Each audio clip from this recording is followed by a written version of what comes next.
XRP, like Bitcoin and other cryptocurrencies, has been volatile. I asked Brad if the message to investors is don't use XRP to speculate. People are going to speculate on different asset classes. People speculate on gold, currencies.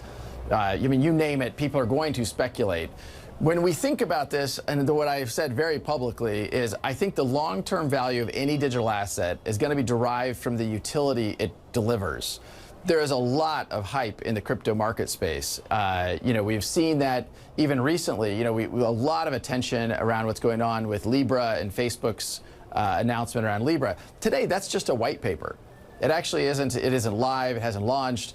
And so I think that the hype often gets ahead of reality in many technologies, and I think that's true in the crypto space as well. What I would encourage any person looking at this marketplace is to really understand what is real, what is not real, and understand, is there a use case? Is there a utility? Bitcoin, I'm long Bitcoin, and Bitcoin I think has real utility around being a store of value. It's digital gold. But if a Bitcoin transaction takes on average 12 minutes to confirm and the transaction cost is over $1 per transaction, that's not going to be great for a payments solution. So around payments, we think XRP is uniquely and extremely well positioned to solve that payments problem. It's extremely fast at about 3 seconds per transaction, and it costs about 1/1000th of a penny to actually enable that transaction. So we often make the point that, well, where Bitcoin is very profound in solving that store of value, an XRP transaction's about 1,000 times faster and it's about 1,000 times cheaper per transaction. I saw some Twitter traffic, one in particular, Crypto Bitlord, that's threatened to take over because they say that you, the company, is dumping, that you're pushing supply out to the market. Can you explain to me the difference between XRP and Bitcoin with regards supply and with regards how much ownership Ripple itself actually has as a proportion of XRP out there at this moment? Okay, so the first thing to understand is these are all open source technologies. When people talk about forking technologies, you have seen Bitcoin forked multiple times. You have Bitcoin Cash, Bitcoin BSV, Bitcoin Cash, Bitcoin Diamond, Bitcoin. I can't name them all. There's 4 or 5 forks of the Bitcoin blockchain. Bitcoin, obviously, the primary BTC has remained kind of the most notable. But in the same way, people can take XRP and open source technology, and hypothetically, they could fork that if they chose to do so. Now, around the ownership piece, as is the case with Bitcoin, there's some big whales that were early in the Bitcoin community. There's one wallet that has 1 million Bitcoin in it. Nobody knows who owns it. In the XRP community, Ripple is the largest owner. And the point I have made is we are the most interested party in the success of the XRP ecosystem. We're very focused on our use case and how do we solve problems with XRP. But one of the things I'm excited about is you're seeing a growing ecosystem of other players investing in other use cases around XRP. Just recently, we announced a partnership with Coil, which is doing micropayments for content. So next time you're reading a story on the Financial Times website and you hit that paywall, you hypothetically just pay, hey, here's a dime, here's a quarter, here's 50 cents. Where today, that's a pretty hard problem. And companies like Coil are going to use XRP for those micropayment transactions. So yes, Ripple owns a lot of XRP. We're very interested in the success of XRP. But the accusations of us dumping, that's not in our best interest to do that. We're clearly interested in a healthy, successful ecosystem, and so we would never do that, and in fact have taken steps to lock up most of the XRP we own in escrow such that we can't touch it.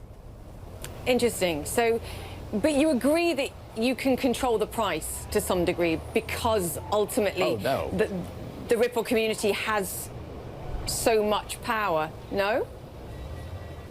No, I mean, if you look at the correlations between XRP and most of the crypto market, or what are often called the altcoins, you see a very high degree of correlation. Ripple can't control the price of XRP any more than the whales can control the price of Bitcoin. Some of these markets, particularly smaller tokens that are have a lower market cap and lower float, if you will, they are at risk of people manipulating them. But you're talking about XRP trades, order of magnitude $1 billion, according to CoinMarketCap, trades, on order of magnitude $1 billion a day of activity. So I don't think anybody's in a position to really manipulate those prices. It's quite funny. One of the big questions that I was asked when I was talking to people about XRP, they said, what price do you sell XRP to the financial institutions that you're dealing with here? Do you give them a discount, and is there a lockup? Can you answer those questions? Because this kept coming up. Yeah, sure. So, I mean, let's use MoneyGram as the example. When MoneyGram is moving money from US dollar to Mexican peso, they're buying at market. They're not, there's no special sweetheart deal there.